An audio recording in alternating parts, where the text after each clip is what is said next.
Now I've got a circle hook on there and I'm just sitting that on the bottom. There's some coral around us, but it's pretty clear down there, a little bit of rubble, but I don't want to let the fish run too far, and I say that because with a circle hook you let the fish take the bait a little bit like that, but you don't want to let them go too far. They'll get a head start on you for that coral. So a couple of metres of slack, and I'm just watching, if you can see out there, see that belly in the line? I'm just watching that for what they call a draw. And when that draws off, that means the fish is taking it. Here we go, here we go. Come on. And if not, I mean, he might be sitting on that.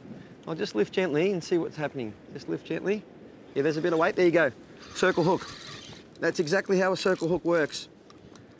A fish will pick up a circle hook, and because the point doesn't stick out, they'll happily have it in their mouth and they'll swim around with it until you pull on it and it comes out into the corner of the mouth. And that was a textbook example of how it works. It's only a small guy here, but you watch this. Sometimes it gets a bit deeper, but there you go.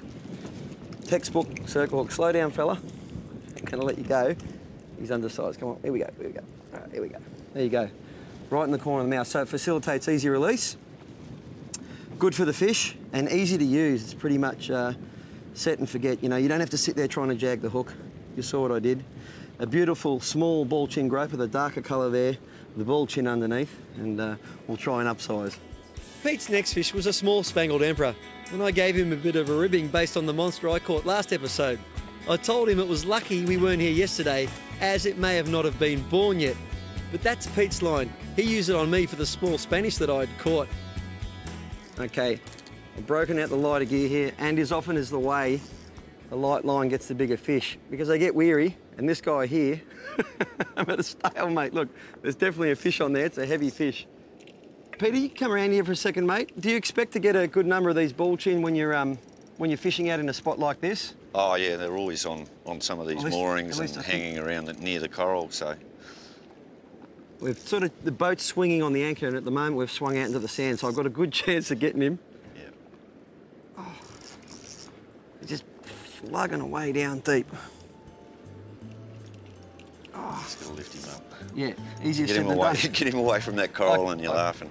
Yeah, I hesitate to put much more pressure on him than that.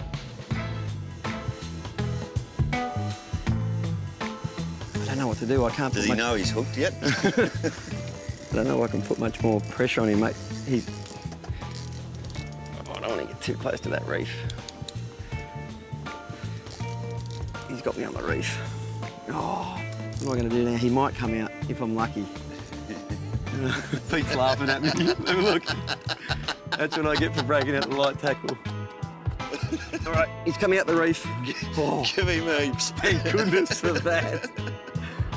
All right, I'm going to have to give him more. Just watch the rudder. You'll have to keep your rod well down.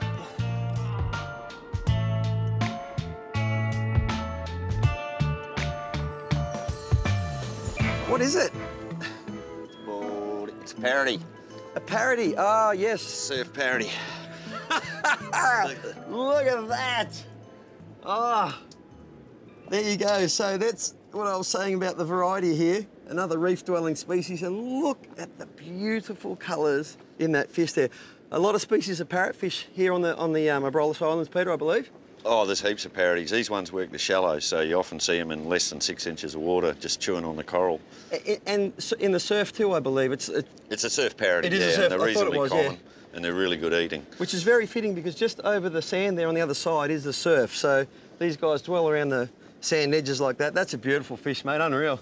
Well, we were extremely lucky on that like gear. It just goes to show that it's a lot of fun. And circle hook in the corner of the mouth again. Look at the teeth. Look at them. Ooh, you don't want to get your finger in there. Chomp, chomp, chomp. They'll just cut. Now they can actually bite hooks in half. Yeah, they'll bite through. They definitely bite your leader real easy. Now I know they're good eating too, but I'd like to let this guy go. No, let him go. He's one of the prettiest fish I've seen in a while. That's beautiful. He's awesome. Woo! He deserved to go back. He put up a good fight and nearly stitched me up on the reef.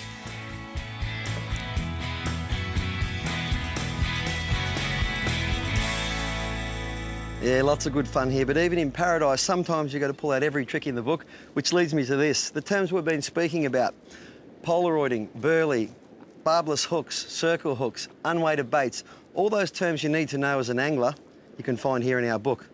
Australian fishing basics. And it's been people like Peter that have helped me prepare this book. In the last 15 years as I've travelled Australia, I've got all the best information. So wherever you fish, it's a great book to have. You can find it online at our website, fishingaustralia.tv, or at all good tackle stores like Getaway over here in Perth. Hope you get a copy, and I hope you get to enjoy the results.